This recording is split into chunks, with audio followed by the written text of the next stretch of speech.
Bienvenue sur Cuisine avec tes livres. Aujourd'hui, on va réaliser 4 belles salades. 4 belles salades qui seront parfaites pour accompagner les grillades au barbecue lors d'une réception qu'on aura demain. Ce livre-là, c'est vraiment mon livre d'été préféré. Vous pouvez vous procurer ce livre en suivant le lien dans la description qui vous mène directement sur le site Les Libraires. Aussi, on va réaliser une belle limonade, une limonade au curcuma. Ça, c'est la première fois que je la fais, par exemple. Alors, c'est parti!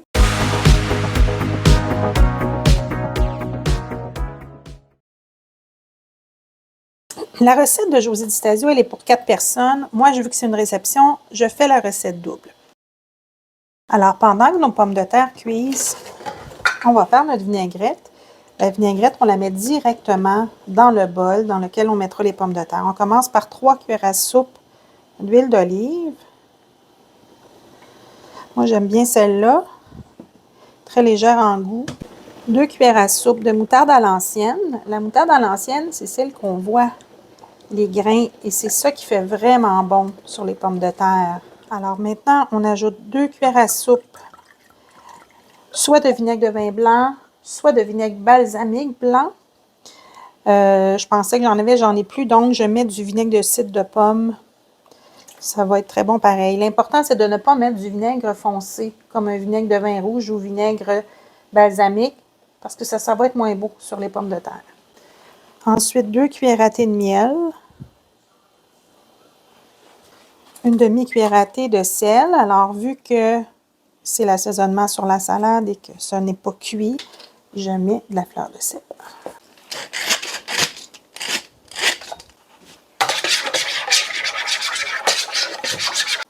Alors, pendant que les pommes de terre sont égouttées, mais encore chaudes, on va les mettre directement dans notre vinaigrette. On va touiller un peu.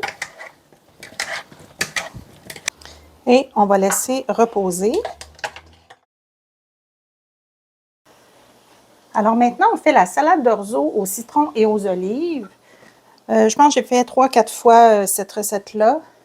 Mais c'est la première fois que je vais la faire exactement avec les ingrédients. C'est-à-dire que la vraie recette, c'est qu'on fait bouillir de l'orzo ou des pâtes courtes dans un bouillon de poulet, déshydraté. C'est-à-dire qu'on part avec des bouillons de poulet déshydratés. Bon. On va amener ça à ébullition et ensuite on fait cuire nos pâtes.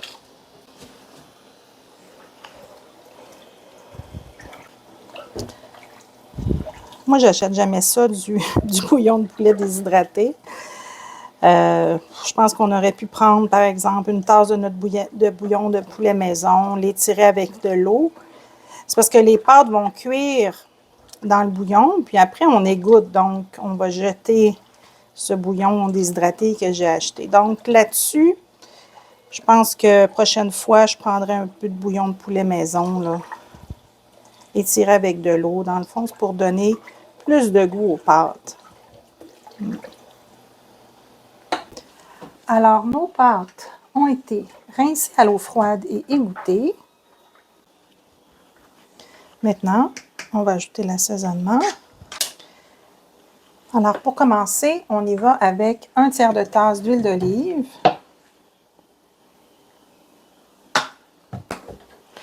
On y va avec 3 cuillères à soupe de zeste de citron. 3 cuillères à soupe, c'est 2 citrons. D'accord? La dernière fois, j'en avais fait juste un. Et les pâtes, c'est au citron, donc il faut que ça goûte. Ensuite, on y va avec une demi-tasse de jus de citron. Pour arriver à une demi-tasse, ça m'a pris le jus d'un citron et demi. Évidemment, ça dépend de la grosseur de vos citrons, là.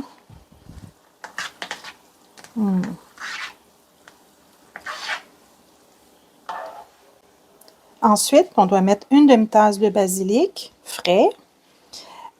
Laisser faire les tiges. Dans une salade, c'est pas intéressant, donc on met du basilic ciselé. Moi, j'aime bien le couper au ciseau plutôt qu'au couteau.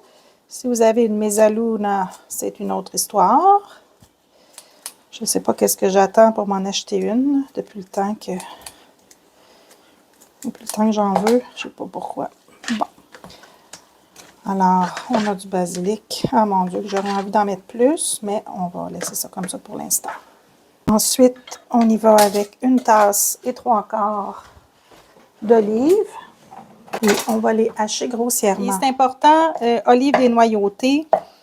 Et ne prenez pas avec farci aux amandes ou farci au piment. Pour cette recette-là, ça vous prend juste de l'olive. C'est olive et citron la recette, donc on ne veut pas d'autre chose.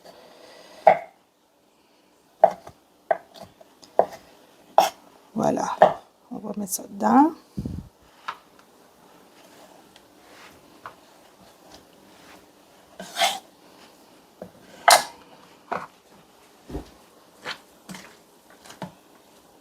José Di Stasio mentionne, et ça va être pertinent pour moi, vu que ce n'est pas une salade que je vais manger maintenant, elle va être au frigo toute la nuit et apportée pour demain au dîner. Donc, elle dit de rectifier juste avant de servir parce que les pâtes vont s'assécher un peu, hein, elles vont boire le liquide. Donc, je vais apporter un petit peu d'huile d'olive pour qu'elle puisse se détendre. Voilà, très bonne recette, je vous dis. Ça vaut vraiment la peine. Pour un petit paquet de pâtes, regardez la belle salade. Alors, maintenant, on fait la salade. On fait la salade de haricots verts et parmesan. Cette salade-là, c'est la première fois que je la fais. Ça me fait penser à une recette de haricots vinaigrette que je fais de Amine Labi. Mais là, on va essayer celle-là.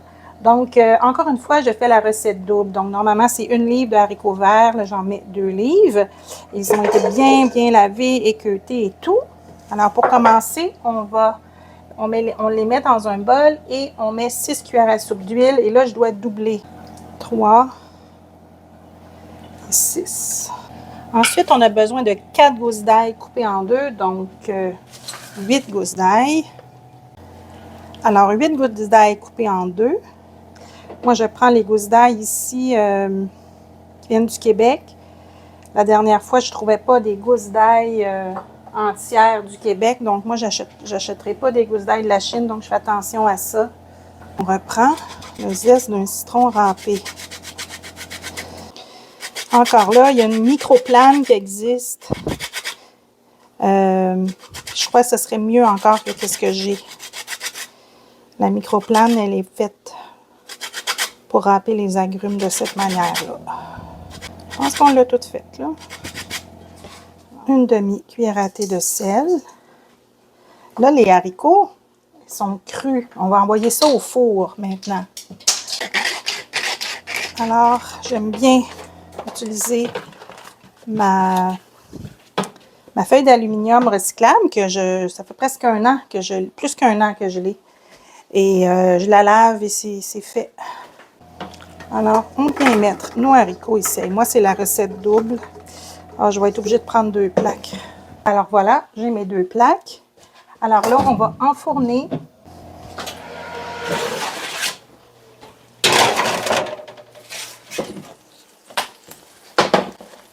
Alors, voilà, nos haricots sont cuits. On va les mettre dans un bol. Alors, je vous dirais que de mon côté, comme je vous disais tout à l'heure, ça fait plusieurs fois que je fais la recette de haricots vinaigrette d'Amine Labi. Son livre de tout cœur. Toutes les recettes que j'ai faites de son livre sont vraiment extraordinaires aussi. Mais là, j'ai dit, on va essayer celle-là qui est faite différemment. On va voir. On va voir. Écraser à la fourchette quelques gousses d'ail rôties au goût dans la vinaigrette. C'est comme si moi, il avait... Peut-être parce que c'était trop des grosses gousses d'ail. Bon, je vais voir ça. Bon, alors je ne voulais pas perdre ces gousses d'ail-là. Donc, je vais les hacher. Puis, je pourrais m'en servir pour autre chose. Donc, je vais en mettre un petit peu ici. Et comme je vous disais, c'était ail et vinaigre balsamique. Et ensuite, on arrose. Et on doit mettre des amandes effilées, 1/3 de tasse. Je l'ai fait double, donc j'en ai toujours au congélateur des petites amandes effilées. comme ça. Et ensuite, au service, on va ajouter du persil frais.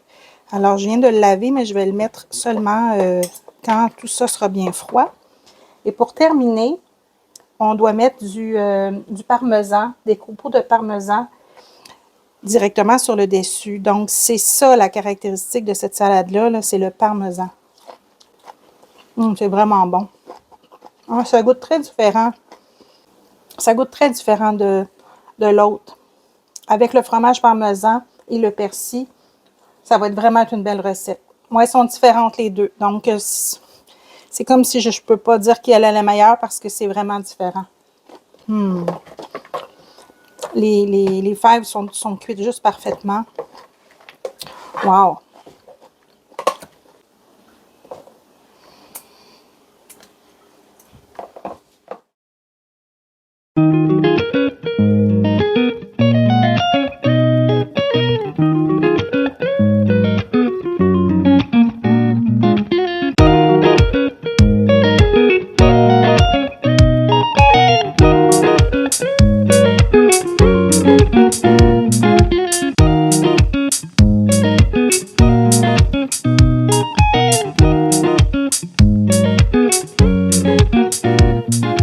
Alors, pour faire la limonade au curcuma, on commence par déposer 2 cuillères à soupe de racines de curcuma pelées et hachées avec 2 cuillères à thé de gingembre. Alors, je le dépose dans ma théière et on ajoute ensuite 3 tasses d'eau bouillante.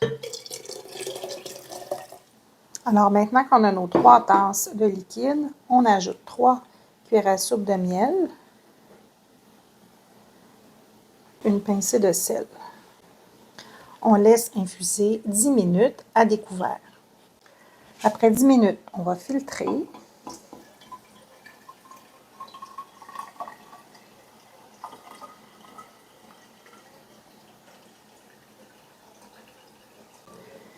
Maintenant, on va ajouter 1/3 de tasse de jus de citron. Moi, j'ai pressé le jus d'un citron et ça donne 1/3 de tasse. Ensuite, c'est marqué 1/4 de tasse de jus d'orange. Moi, j'ai pressé le jus d'une orange et ça m'en donne un petit peu plus, donc je vais tout le mettre. Et regardez, ça me fait une bouteille au complet. J'ai récupéré une bouteille du lait d'antan. Alors, je vais mettre le couvercle et ça s'en va au frigo pour 1 heure. Alors maintenant, pour la salade de choux, c'est clair qu'on va passer un chou entier au robot avec 6 oignons verts et du persil, un quart de tasse de persil plat. Alors, on va faire l'assaisonnement qui est 1 demi-tasse de vinaigre de cidre de pomme. Cette fois-ci, j'ai le vinaigre de Pierre Gingras. Ensuite, 1/4 de tasse de miel.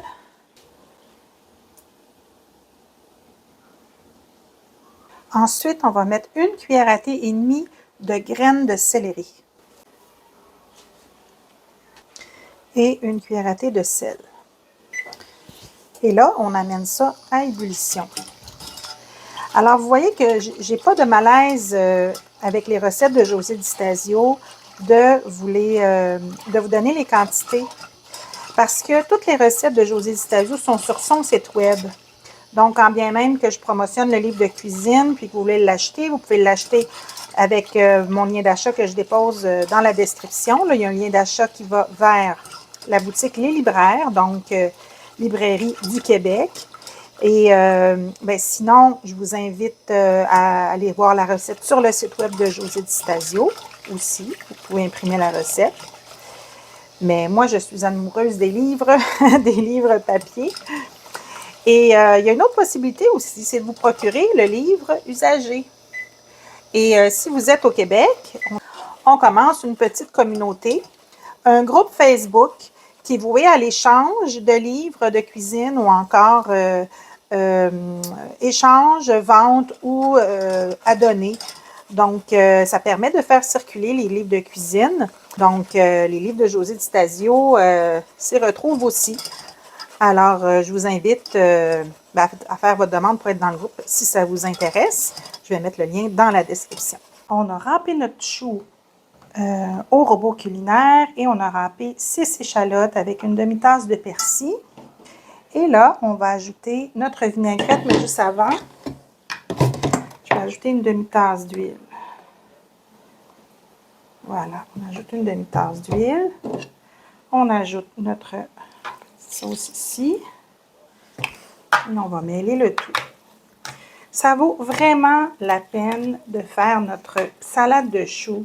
Ça a coûté moins de 2 $ pour faire ça a coûté moins de 2 $ pour faire toute cette salade de choux. Ça se conserve, là, donc c'est pas dans la mayonnaise, ça se conserve donc plus longtemps.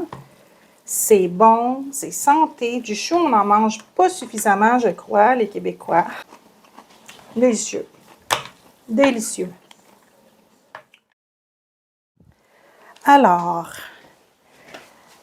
le liquide a été refroidi pendant 1 heure. Alors, José Di Stasio nous dit remplir les verres complets de glaçons et ajouter notre limonade.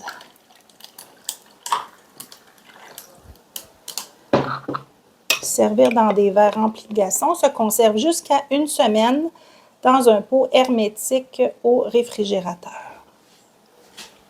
Alors, on va goûter.